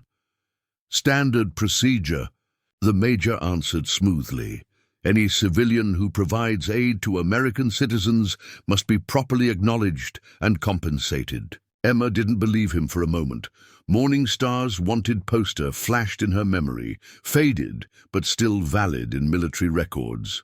Any revelation of the medicine woman's location would endanger her freedom, perhaps her life. "I'm afraid we were quite disoriented during our journey," Emma said carefully. "We couldn't possibly identify the location on a map." Lily, who had remained silent throughout most of the questioning, suddenly spoke up. "She saved us," she stated with childlike directness. "The soldiers didn't find us, but she did." An uncomfortable silence followed this simple but pointed observation. The major cleared his throat and gestured toward the door. "We'll continue this discussion tomorrow. Quarters have been prepared for you in the civilian housing section." Their temporary accommodation proved surprisingly comfortable, a small but clean room attached to the quartermaster's residence, with real beds featuring mattresses and blankets. After nearly a year of sleeping on fur pallets, the sisters found these supposed luxuries strangely uncomfortable. "Too soft," Lily whispered, as they lay side by side, unable to sleep despite their exhaustion. "And it smells wrong." Emma understood perfectly. The room's sense of soap, starched fabric and wood polish seemed oppressively artificial after the natural aromas of Eagle's Nest, smoke, herbs, leather and pine. "We'll adjust," she promised, though uncertainty clouded her own thoughts. Their carefully constructed plan had overlooked these immediate challenges. The intense scrutiny of military authorities, the pressure to reveal Morningstar's location, and the stark sensory differences between their wilderness life and fort existence. Morning brought new complications. The quartermaster's wife, a well-meaning woman named Mrs. Peterson, arrived with donated clothing and abundant expectations about proper behavior for rescued young ladies. "These dresses should fit well enough until proper measurements can be taken," she announced, laying out 2 gingham garments that represented everything the sisters had left behind. "And I brought soap and proper brushes for your hair. Such a shame it was cut so roughly, but it will grow back in time." Emma accepted the clothing with polite thanks, while Lily regarded the dresses with undisguised dismay. The material felt stiff and confining after their adapted buckskin garments, and the tight collars seemed designed specifically for discomfort. "After you're dressed, your uncle wishes to speak with you," Mrs. Peterson continued. "He's making arrangements to transport you to Silver Creek as soon as possible." This announcement accelerated Emma's timeline. They needed to present their alternative plan to Uncle William before such arrangements became finalized. Once they left Fort Clearwater, their leverage would diminish considerably. When Mrs. Peterson departed, Emma helped Lily don the uncomfortable new clothing. "Remember," she whispered as she buttoned her sister's dress, "we agreed to compromise on some things to gain freedom in others. These dresses are temporary." Uncle William awaited them in a small meeting room adjacent to the commander's office. His face brightened as they entered, though Emma noticed a flicker of something, perhaps disappointment, cross his features when he registered their transformed appearance. The new clothing couldn't disguise how thoroughly their time in the wilderness had changed them. Their skin remained sun-darkened, their mannerisms reflected Shoshone influence, and their eyes carried wisdom far beyond their years. "My dear girls," he greeted them warmly nevertheless, "I've arranged everything. We leave for Silver Creek tomorrow morning with a military escort. From there we can decide whether to remain or return east to your mother's family in Pennsylvania." Emma took a deep breath, exchanging a confirming glance with Lily before responding. "Uncle William, we're grateful beyond words for your search efforts and your love, but we need to discuss our future plans with you." His expression shifted to puzzlement. "Plans?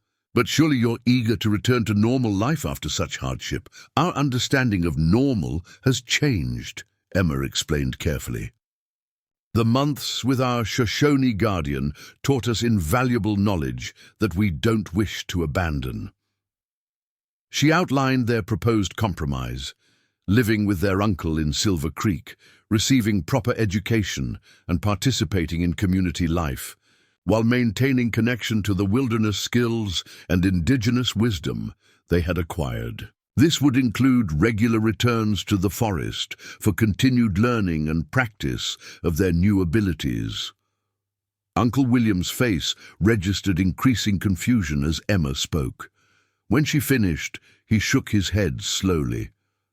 "Emma, I understand this. Woman helped you survive, and gratitude is appropriate. But you're white children from a respectable Ohio family. Your future lies within your own society, not straddling some imaginary boundary between civilization and savagery."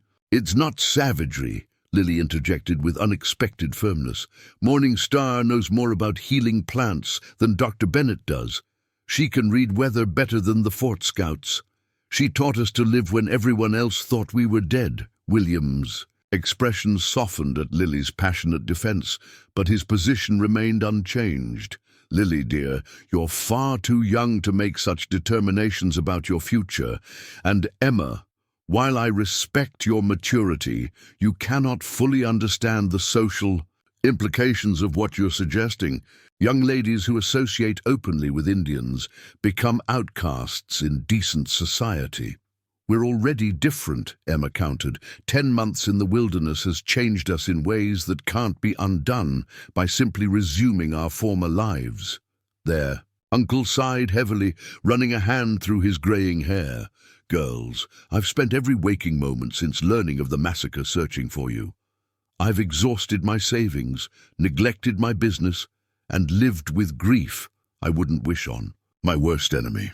Now that I've miraculously found you alive, I cannot in good conscience allow you to pursue a path that would lead to your ostracism or unhappiness." Emma recognized the love behind his resistance, but frustration mounted nevertheless. They had survived impossible odds, had developed extraordinary skills and wisdom, only to be dismissed as children incapable of determining their own best interests. "We're not asking permission," she said finally, drawing on courage Morning Star had cultivated. "We're proposing partnership. You provide what we need from the white world: home, formal education, community. We maintain what we need from our wilderness experience, knowledge, connection to nature, the skills that kept us alive when everyone else had given up." William studied her with new awareness, seemingly recognizing for the first time that the niece before him was not the child he remembered from Ohio. Something in her steady gaze and resolute posture reflected a maturity beyond her years, authority, earned through survival rather than granted by adults. "The Major wants Morning Star's location," Emma continued, pressing her advantage. "He claims it's to reward her, but we found evidence she's been wanted by the army for years. If we're forced to choose between worlds entirely, we'll protect her by disappearing again." It was partly bluff, partly desperate truth. Emma knew they could potentially locate Eagle's Nest again, but returning to full wilderness, living without Morning Star's guidance, would be dangerous. Still, the threat clearly impacted William, whose face paled at the possibility of losing his newly recovered nieces. "You would run away?" he asked quietly. "If necessary," Emma confirmed, trying to project more confidence than she felt. "But we don't want that. We want to build a life that honors both paths, the one our parents set us on, and the one that saved us when that first path was violently ended." William fell silent, visibly struggling with this unexpected challenge to his authority and assumptions. After what seemed an eternity, he cleared his throat. "I need time to consider this unusual proposal," he said finally. "In the meantime, I'll inform the Major that your benefactor's location remains unknown to you, that she blindfolded you before leading you near the patrol route." Relief flooded through Emma. It wasn't acceptance, but it was an opening, protection for Morning Star while their negotiation continued. As their uncle escorted them back to their quarters, Emma noticed Lily touching the place beneath her collar, where Morning Star's spirit animal necklace remained hidden. The fort's rigid customs had required its concealment, but its presence against Lily's skin seemed to provide silent strength. The sisters exchanged knowing glances as they walked. Their third path wouldn't be easily established, but they had survived far worse challenges than adult skepticism. The wilderness had taught them patience, perseverance, and the quiet power of waiting for the right moment. Like the plants Morning Star had shown them, that grew in seemingly impossible conditions, between rocks, through snow, against powerful winds, they would find ways to thrive in the narrow spaces between conflicting worlds. The following morning brought a surprise development. Emma and Lily were summoned to the infirmary, where they found Dr. Bennett engaged in animated conversation with a distinguished-looking gentleman in civilian clothes. "Ah, here they are," Dr. Bennett exclaimed as they entered. "Emma and Lily Mason. Allow me to introduce Professor Howard Mitchell from the Smithsonian Institution. He's been documenting indigenous medical practices throughout the territories." The professor, a tall, lean man with intelligent eyes and a carefully trimmed beard, regarded the sisters with unconcealed interest. "Dr. Bennett has shared parts of your remarkable story," he said, extending his hand first to Emma, then to Lily. "I would be honored to learn more about your experiences with Shoshone medicine." Emma exchanged a cautious glance with Lily. The professor's interest seemed genuine, but after yesterday's interrogation, they had grown wary of questions about Morning Star. "What exactly are you documenting, Professor?" Emma asked politely but directly. "The rapidly disappearing knowledge of native healing practices," Mitchell explained, his enthusiasm evident.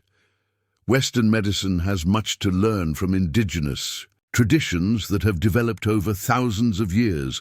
My work aims to preserve this wisdom before it's lost forever." He gestured toward an open journal on Dr. Bennett's desk, filled with detailed botanical drawings and extensive notes. "I've spent 3 years traveling throughout the territories, but have found few willing to share authentic knowledge. Most tribal practitioners understandably distrust white researchers." Emma felt a flicker of hope. Here was someone from their own society who valued precisely what they wished to preserve, a potential ally in their quest to maintain connection with Morning Star's teachings. "We learned a great deal about medicinal plants," she acknowledged carefully. "Our guardian was exceptionally knowledgeable." Professor Mitchell's eyes brightened. "Would you be willing to share some of that knowledge, with appropriate credit given to the Shoshone tradition, of course?" Before Emma could respond, Dr. Bennett interjected. "I've examined these children thoroughly, Professor. They display remarkable health after 10 months in wilderness conditions. Whatever treatment they received was extraordinarily effective." Emma made a swift decision. Reaching into the pocket of her dress, she withdrew a small packet wrapped in buckskin, a basic headache remedy Morning Star had permitted her to bring. "This contains willow bark, feverfew, and 2 other ingredients," she explained, unwrapping it carefully. "It relieves pain without the drowsiness caused by laudanum." The professor accepted the mixture with reverence, examining it closely before taking a cautious sniff. "Fascinating. I detect certain elements I've encountered before, but the combination is unique." He looked up with newfound respect. "And you understand its preparation and application?" "We understand hundreds of remedies," Lily stated simply. "Morning Star taught us which plants heal burns, stop bleeding, fight infection, reduce swelling, ease breathing." Emma watched Professor Mitchell's expression transform from academic interest to profound admiration as Lily continued listing medicinal applications. The normally reserved 7-year-old spoke with surprising authority, using proper botanical terminology alongside Shoshone names for various plants. "Extraordinary," Mitchell murmured when Lily finally paused. "Absolutely extraordinary. The knowledge you possess could advance medical understanding significantly." He turned to Emma with sudden intensity. "Your uncle mentioned you've been journaling. May I see your notes?" Emma hesitated. Her journal contained not only medicinal information, but personal reflections, detailed descriptions of Morning Star's teachings, and potentially identifying details about Eagle's Nest's location. "Portions of it," she agreed conditionally. "Some entries are private." When she retrieved the journal from their quarters and showed Mitchell selected pages of botanical drawings and preparation instructions, his excitement became almost palpable. "This is more comprehensive than anything I've documented in 3 years of research," he declared, carefully examining her detailed illustrations. "The precision of your observations is remarkable for someone your age." Emma recognized an opportunity forming. "Professor Mitchell, my sister and I face a dilemma. We value this knowledge and wish to continue learning, but our uncle expects us to return entirely to our former way of life." The professor looked up from the journal, his expression thoughtful. "A significant loss to science if this learning ends prematurely," he observed. Their conversation was interrupted by Uncle William's arrival. His face registered surprise at finding his nieces engaged in serious discussion with the distinguished professor. "Mr. Mason," Mitchell greeted him warmly, "I've been examining your niece's extraordinary ethnobotanical knowledge. They possess understanding of indigenous medicine that scholars would require decades to acquire." William nodded uncomfortably. "Yes, they've mentioned their lessons. We're grateful for anything that helped them survive, of course." "This goes far beyond survival skills," Mitchell countered enthusiastically. "Their documentation of Shoshone pharmacology represents a significant scientific contribution. The Smithsonian would be extremely interested in supporting continued studies." Emma watched her uncle's expression shift from polite disinterest to cautious reconsideration. Mitchell's academic credentials and institutional affiliation lent legitimacy to knowledge William had previously dismissed as primitive folklore. "What exactly are you suggesting, Professor?" William asked. "A collaborative research arrangement," Mitchell replied without hesitation. "The girls would continue documenting their knowledge while receiving proper education. Periodic field excursions would allow them to refresh and expand their understanding of regional flora. The Smithsonian could provide stipends and eventual publication opportunities." The proposal aligned almost perfectly with Emma and Lily's third path vision, now reframed in terms of scientific contribution rather than cultural straddling. Emma held her breath as her uncle considered this unexpected development. "Such an arrangement would be highly irregular," William said slowly, "particularly for girls their age." "Irregular circumstances produce irregular opportunities," Mitchell countered. "These children have survived an experience that would have defeated most adults, emerging with knowledge that might otherwise take generations to compile. He gestured toward Emma's journal. This work deserves continuation. Dr. Bennett, who had been listening intently, added his professional endorsement. From a medical perspective, I find their knowledge fascinating. Several preparations they've described could have immediate applications in frontier medicine. Emma felt the momentum shifting in their favor. The adults were beginning to view their wilderness education not as a primitive deviation to be corrected, but as valuable intellectual achievement to be cultivated. Uncle William turned to Emma with new consideration in his eyes. Is this arrangement continuing? Your documentation while living in Silver Creek, what you truly want? It's part of what we want, Emma answered honestly. We wish to honor what Morning Star taught us, to continue learning from both worlds. The professor's proposal offers a pathway, but we would need freedom to return to the wilderness periodically. Under appropriate supervision, of course, Mitchell added hastily, sensing William's hesitation. A series of rapid footsteps interrupted their discussion as Major Clark appeared in the doorway, his expression tense. Mr. Mason, a moment, please. William excused himself, following the commander into the hallway. Though they spoke in hushed tones, Emma caught fragments that chilled her blood. Suspicious activity, Shoshone observed, possible connection to the girls. When her uncle returned, his face had paled significantly. The patrol reports signs of Shoshone movement near where you were found, he informed them tersely. The Major believes your benefactor may be watching the fort. Emma maintained a neutral expression despite her internal alarm. Swift Elk had promised to ensure their safety. He must be monitoring developments from concealed positions near the fort. Major Clark is organizing a search party, William continued. He's convinced this presents an opportunity to locate the woman who sheltered you. To thank her, of course, Dr. Bennett interjected optimistically. William's grim expression suggested, otherwise, the girls will remain inside the fort until the situation is resolved. Professor Mitchell, observing the tension with scholarly detachment, cleared his throat. Perhaps I might offer an alternative, Major, he called toward the doorway where Clark lingered. I'm departing for Silver Creek tomorrow to continue my research. Mr. Mason and his nieces could accompany me, removing them from this sensitive situation, while allowing the military to conduct its operations unencumbered by civilian concerns. The Major considered this suggestion with evident relief. Civilian complications clearly hampered his planned pursuit of the observed Shoshone. That would be optimal, he agreed. We can provide an escort as far as Thunder Falls. The road beyond to Silver Creek has been secure for months.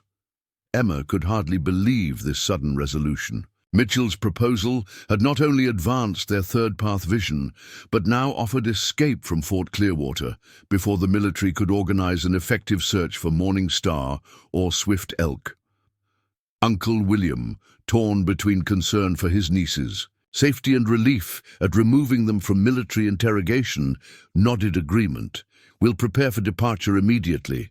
As the adults finalized arrangements, Professor Mitchell turned to Emma with a knowing look that suggested deeper understanding than he had verbalized.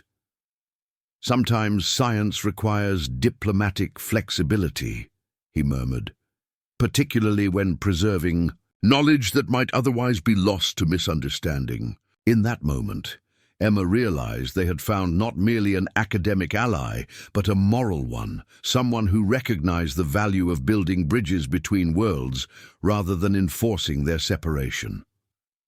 Within hours, their departure was arranged. The sisters gathered their few possessions, including Emma's precious journal and the hidden gifts from Morning Star. As they prepared to leave Fort Clearwater, Emma gazed toward the distant ridgeline, where Swift Elk likely maintained his protective watch. We're leading them away from her, she whispered to Lily as they climbed into Professor Mitchell's wagon. Morning Star will be safe. Lily nodded, a small smile playing at her lips. She always said the right path opens when spirits recognize true intention. With military escorts flanking their small wagon, the unusual party departed Fort Clearwater, bound for Silver Creek. Behind them, they left confused officers and their futile search plans. Ahead lay the uncertainty of their new life, one foot in civilization, one in wilderness, and their hearts spanning the divide. 5 years later, Emma Mason stood at the edge of a small medicinal garden behind her uncle's expanded home in Silver Creek. At 15, she had grown into a striking young woman whose presence commanded natural respect despite her age. Her golden brown hair, now long again, was braided with small, colorful beads in a style that blended frontier practicality with subtle Shoshone influence. The garden represented the physical manifestation of the third path she and Lily had fought to establish: neat rows of traditional European herbs alongside carefully tended native medicinal plants, some transplanted from wilderness locations, others grown from seeds Morning Star had provided during their secret reunions. "The yarrow's ready for harvest," called 12-year-old Lily from across the garden. Her sister had blossomed into a confident young healer whose reputation extended throughout the settlement and surrounding homesteads. Local mothers brought their children to the herb girl for remedies before consulting the town's often absent doctor. Emma smiled at the harmonious scene. This carefully tended garden, sitting within view of Silver Creek's church steeple and schoolhouse, epitomizing the balance they had achieved against considerable odds. The journey hadn't been easy. Their arrival in Silver Creek 5 years earlier had initially sparked curiosity that bordered on spectacle. The miracle girls who had survived the wilderness became objects of fascination, their every movement and mannerism scrutinized for signs of savage influence. Uncle William had weathered considerable criticism for allowing the unorthodox arrangement Professor Mitchell had proposed. Community leaders questioned the propriety of young ladies maintaining connections to indigenous practices, while frontier prejudices generated whispered concerns about their corrupted upbringing during their missing months. Yet the sisters had persevered with quiet dignity. They attended school regularly, excelling in traditional subjects while continuing their specialized education through Professor Mitchell's guidance. Their formal journals documenting Shoshone pharmacology had been published by the Smithsonian the previous year, bringing academic recognition that gradually silenced local criticism. Most importantly, they had maintained their promise to Morning Star. 4 times yearly, coinciding with seasonal transitions, they ventured into the wilderness for research expeditions, officially sponsored by Professor Mitchell's ongoing studies. These carefully documented trips provided legitimate cover for their reunions with the medicine woman, who had saved their lives and transformed their understanding of the world. "Emma!" Uncle William's voice called from the house. "Professor Mitchell's letter has arrived." Emma wiped her hands on her apron and hurried inside. Her uncle, now fully supportive of their unique path, handed her an official envelope bearing the Smithsonian seal. William Mason had undergone his own transformation during these 5 years. His initial resistance had gradually yielded to pride as his niece's knowledge gained recognition beyond the territorial boundaries. The letter contained exciting news. The Smithsonian was funding an expanded study of indigenous medicinal practices throughout the Western Territories, with Emma and Lily invited to serve as special contributors despite their youth. Professor Mitchell specifically requested their participation in a comprehensive documentation project that would preserve threatened knowledge for future generations. "This is the opportunity we've been working toward," Emma told her sister when Lily joined them. "A chance to create a permanent record of Morning Star's wisdom while building respectful bridges between different healing traditions." Uncle William nodded approvingly. "She would be proud of how you've honored her teachings." His casual reference to Morning Star reflected how thoroughly she had been incorporated into their family narrative. No longer a nameless Indian woman, but a respected teacher whose influence they acknowledged openly, even if certain details remained protected from authorities who might still wish her harm. That evening, as Silver Creek settled into twilight routines, an unexpected visitor appeared at their back door. Swift Elk, now a trusted messenger between worlds, had arrived unannounced, a rare occurrence that signaled important news. Morning Star wishes to see both sisters, he informed them quietly. Not at next changing time, now. Emma exchanged concerned glances with Lily. Such an urgent summons was unprecedented. Is she ill? Lily asked immediately. Swift Elk's expression remained characteristically reserved. She says important ceremony must happen under this moon. She cannot wait for regular meeting time. After brief consultation with their uncle, arrangements were made for an emergency research expedition, departing at first light. Professor Mitchell's name and the Smithsonian's authority provided convenient cover for their sudden departure into the wilderness. The journey to Eagle's Nest followed familiar paths they had traveled many times during their scheduled reunions. Yet something felt different about this trip, a sense of momentous transition that neither sister could articulate. They found Morning Star awaiting them outside her dwelling rather than inside, another departure from established patterns. Though now approaching 80 winters, the medicine woman maintained the straight-back dignity and penetrating gaze that had first impressed them years ago. Her silver hair, elaborately braided with symbolic elements, suggested ceremonial preparation. "You, come quickly," she acknowledged with approval. "Good. Time grows short." Emma felt a flutter of anxiety. "Are you unwell?" Morning Star made a dismissive gesture. "My body walks final path, but not today. Different purpose brings you here." She led them to a fire circle prepared some distance from Eagle's Nest, a location they had never visited during previous reunions. There they found an unexpected gathering. 3 elderly Shoshone women and 2 men, all adorned with ceremonial paint and regalia. "Tribal Medicine Council," Swift Elk explained quietly. "Rarely meets. Great honor to be summoned." Morning Star positioned the sisters before the assembled elders. "These are the ones," she announced in Shoshone, which both girls now understood fluently. "The bridge walkers who carry our medicine in their hearts and hands." The eldest man studied them with eyes clouded by cataracts, yet unnervingly perceptive. "Our scouts have watched your growth," he said in halting English. "Watched how you honor old ways while walking new path." Morning Star stepped forward, her ceremonial authority evident despite her physical fragility. 5 winters ago, spirits placed dying children in my path. I taught them to live. Now they teach others to respect wisdom from both worlds."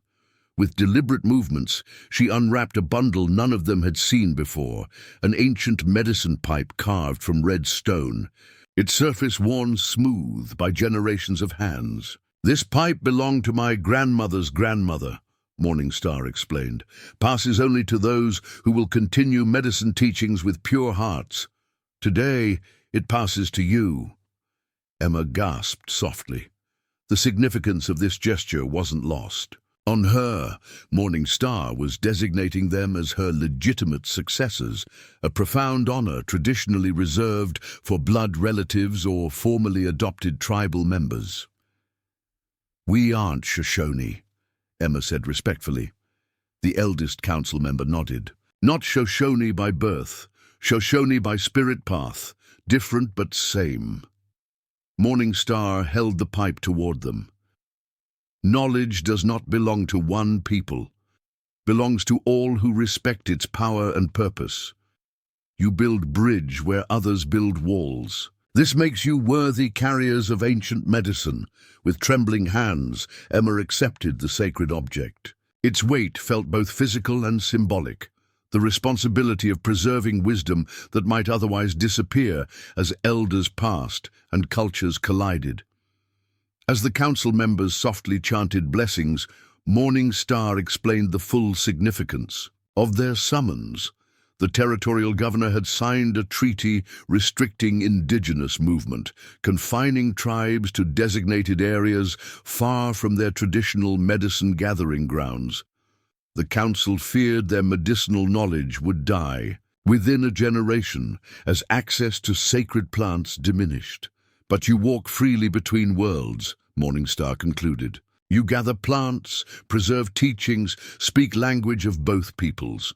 Through your hands our medicine continues. Under the witnessing stars, Emma and Lily Mason formally accepted their extraordinary responsibility.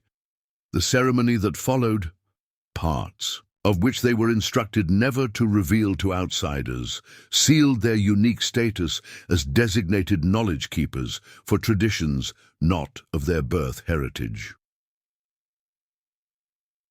When dawn broke the following morning, the sisters began their journey back to Silver Creek with transformed understanding of their purpose. They carried not only Morning Star's sacred pipe, but the collective blessing of elders who had recognized in these unlikely children a bridge across the chasm of cultural destruction. "Do you think people in town will understand what this means?" Lily asked as they traveled. Emma considered the question thoughtfully. "Some will, others won't. Our job isn't to force understanding, but to preserve knowledge until understanding becomes possible." Years later, when the Mason sisters' comprehensive pharmacopoeia was published by the Smithsonian Institution, academics would marvel at its unprecedented documentation of indigenous medicinal practices. When their clinic at the edge of Silver Creek became renowned throughout the territory for successfully blending multiple healing traditions, patients would travel hundreds of miles seeking treatments unavailable elsewhere. But perhaps their greatest legacy, one never recorded in official histories, was the network of relationships they carefully cultivated between isolated medicine people across tribal boundaries and forward-thinking Western physicians who recognized value in ancient wisdom. The orphaned girls who had hidden behind Thunder Falls emerged from tragedy to become living bridges between colliding worlds, their unique vision creating pathways of understanding where only conflict had existed before. Morning Star, watching from the spiritual realm she joined 3 winters after gifting her medicine pipe, would have recognized her greatest healing work, not in the plants she had gathered for decades, but in the hearts of 2 small girls who refused to choose between worlds when they could honor both. Up next, you've got 2 more standout stories right on your screen. If this one hit the mark, you won't want to pass these up. Just click and check them out. And don't forget to like, subscribe, and turn on the notification bell so you don't miss any upload from us.